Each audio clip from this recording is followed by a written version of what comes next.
Justice Clarence Thomas failed to disclose a real estate deal with a GOP mega donor. I can think of few people better to discuss all of this with than Senator Bernie Sanders, who joins me now. He's the author of the new book, It's Okay to Be Angry About Capitalism. I don't know how you found the time to write a book amidst everything going on that touches on so many issues impacting all of us, and we're going to get to that in a moment. But I just wanted to start with a few items in the news this week. There were new revelations, Senator, this week about Supreme Court Justice Clarence Thomas and his financial relationship with billionaire Harlan Crow. And just this morning, there's even new reporting about some inaccuracies on his financial disclosure forms. Your colleague, Senator Sheldon Whitehouse, is calling on the Department of Justice to investigate Clarence Thomas for potential ethics violations. Do you back Senator Whitehouse's call? Well, I think Senator Whitehouse is on the right track. The Supreme Court does not have to go along with the same type of ethics rules that members of Congress and other judges do. And it's time we ended that leniency for the Supreme Court. Some of what we're reading about in terms of Judge Thomas is really quite outrageous, and I think it needs to be investigated. But by the Department of Justice? Yes, right. And a number of colleagues of yours in the House and in the Senate, too, have said he should be impeached. Do you think that if wrongdoing is found, he should be impeached? Well, I think the first thing you want to do before you impeach somebody is investigate the situation. And I think that is what the Department of Justice should be doing. Someone who has spent a lot of time, really through her career, working on issues related to the judiciary is Senator Dianne Feinstein, one of your longtime colleagues. Representative Ro Khanna called for her to resign because her medical absence is keeping Democrats from confirming judges. No doubt a big priority for all of you. But do you think she should resign? Well, I have not talked to Senator Feinstein in several weeks. My hope is that she will be back as soon as possible.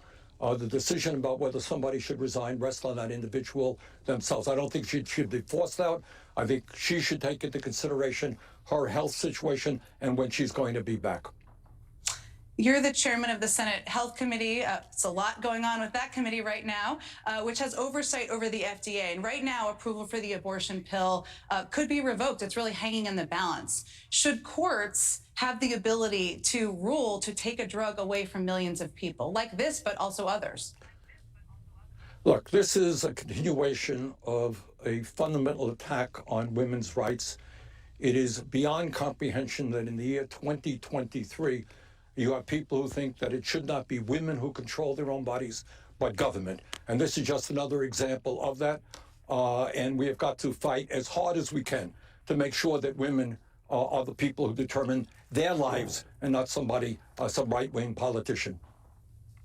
You wrote in an op-ed back in October, Senator Sanders, last year, that Democrats shouldn't focus only on abortion in the midterms. That's a mistake. It proved to be quite a winning issue. In fact, the level of backlash to Dobbs really even surprised me, and I've been at this a while too. Did you underestimate the power of this issue and the power it had in motivating voters? No, Jen, what I said is that abortion should be front and center. The right of women to control their own lives is a fundamental issue, but it cannot be the only issue. And if you recall, during the 2020 campaign, at the end of the campaign, people started talking about workers' rights. People started talking about Social Security and preserving Medicare and health care.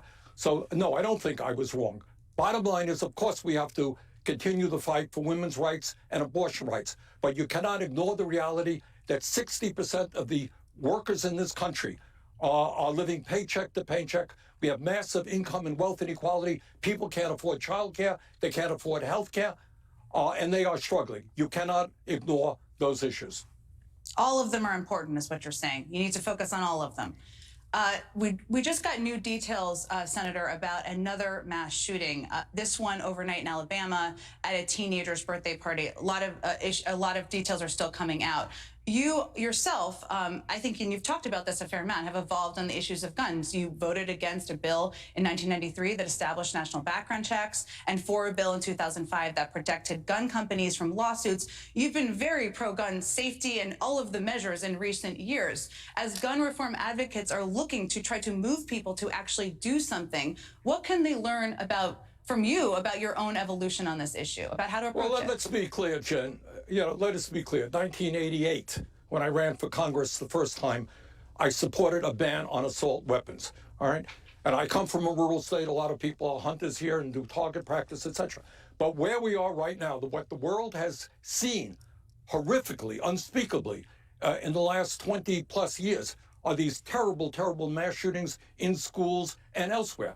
And the very good news is that ordinary Americans in large numbers understand that we need at least common sense gun safety legislation. That means people who should not own guns for a variety of reasons based on their background must not have that. We need universal background checks, in my view, for last 20 plus years. I think that when you're looking at these automatic weapons that are designed to kill people rapidly, these are military weapons. These are not weapons that should be in our civil society. Former President Trump has appealed to working class voters, as have you over the course of your career quite a bit. And in a recent CNN poll, Jen, I don't appeal to working class voters. I appeal to voters in general, and all of the issues you certainly do. About. You certainly do, Senator. I have a point here. Let me get to it. In a recent CNN poll, 58% of Republicans without a four-year college degree said nominating Trump again would give the party its best chance of winning in 2024. And you have warned about not focusing on issues that are important to a range of workers, range of Americans in the working class. Are Democrats underestimating Trump? Is that something you're concerned about as you're watching? Of course they're underestimating Trump. But the issue that we should ask ourselves is, how does it happen when you have a pathological liar who is a billionaire who could care less about working class people, ends up with so much working class support? And the reason is that for too many years, the Democratic leadership has turned its back on working people. So you'll have today a minimum wage which remains at $7.25 an hour. That makes sense? You are the only major country on earth that doesn't guarantee health care to all people as a human right. Talking to you 50 miles away from the Canadian border. They spend one half as much as we do per capita. You guarantee health care to all people. We pay the highest prices in the world for prescription drugs. We have corporations who are making it harder for workers to join unions. We have a child care system, which is a total disaster. Do you think we're paying attention to the needs of the working class in this country? Billionaires are doing phenomenally well. It's time we stood up with work for working people and fought for a government and a society that work for all of us. And when you do that, I think people will see the fraudulent nature of somebody like Donald Trump. President Biden said this week he plans to run for re-election, but he is not yet prepared to announce. You have said you're going to support President Biden, but are there places, and maybe you touched on some of them just now, where you've been frustrated that his administration hasn't gone far enough at this point? Of course they have. Look, you tell me, let the American people decide why in some cases we're paying 10 times more for prescription drugs as do the people of other nations. Why? And that has to do with the power of the pharmaceutical industry, the fact that they have 1,700 paid lobbyists in Washington, D.C. Has the president been strong enough in telling the drug companies, sorry, stop ripping off the American people while you're enjoying record-breaking profits? No, he is not.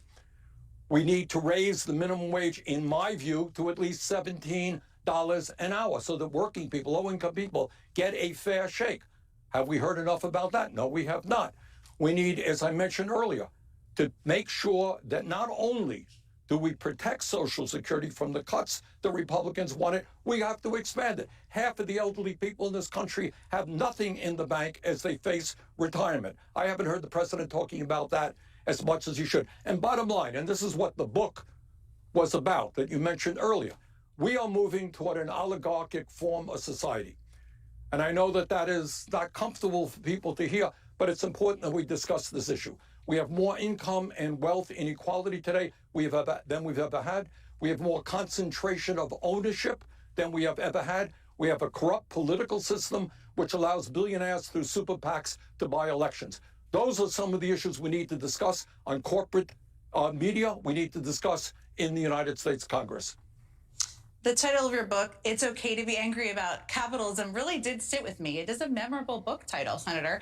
Of all the things voters are angry about, and there are many, abortion, the lack of progress on gun reform, even Clarence Thomas's questionable relationship with a billionaire. I know how you feel about billionaires. Why should capitalism be at the top of that list? Why was that important to be in the title of that book? Jen, what's important, abortion is a huge issue. Social justice is a huge issue. But, you know, sometimes the corporate media forgets about it and Congress forgets about it. You and I are chatting today. Do you know that there are tens and tens of millions of Americans who cannot afford health care, who are scared to death that if their kid or their parent gets sick, they don't know what's going to happen? There are people working for starvation wages. There are moms who can't afford to send their kids to decent childcare, can't even find a slot. Those are issues of enormous consequence we don't talk about. Now you tell me, you got three people on top today who own more wealth than the bottom half of American society. Is that an issue we should be talking about? Does that sound like we have an economy that works for all of us or just the few? Is that an issue worth discussing? We're talking about it now, Senator, so I'm happy to have you on. I wanted to ask you about I did want to ask you, sir, about President Biden's nomination of Julie Su for the Labor Department Secretary. All right, but I wanted to talk, and I love Julie. I love Julie. We're going to do our best to go. But let's talk about income and wealth inequality. Let's talk about concentration of ownership. Let's talk about corporate ownership of the media. Do you think that those are issues worth discussing? Well, Senator, I have you on today. We're having a conversation about all of these issues. I did want to ask you about this because you are chairman of this committee. It is important to have a labor secretary in place, right? There is reporting that suggests the holdouts are Senator Manchin and Senator Sinema. First of all, is that true? And second, what are you saying to them to get them on board? What's the case you're making for her? Well, look, we have Manchin and Sinema who torpedoed Build Back America. You are slightly familiar with that issue, I think. You know, having worked for President Biden, it was a monumental piece of legislation which I thought was transformative. And you have two corporate Democrats who refuse to support that very important Biden initiative that we all worked very, very hard on. Once again, I think what you have as an issue is which side are you on? And for Manchin or Sinema and anybody else, they're going to have to decide. Julie Su is now being attacked, big ads all over the country, because she stands up for working people. She believes in apprenticeship programs. She believes in raising the minimum wage. She's opposed vigorously to the exploitation of children. She is a very strong candidate, somebody I want to see become our Secretary of Labor. Corporate interests don't want her. And we will see how members of the Democratic caucus vote on that. I think we're going to have unanimous support for her on the committee. But as you indicated, it comes down to some of our corporate Democrats in the Senate. Senator Bernie Sanders, thank you for joining me this morning. Be sure to check out the senator's new book, It's Okay to Be Angry About Capitalism.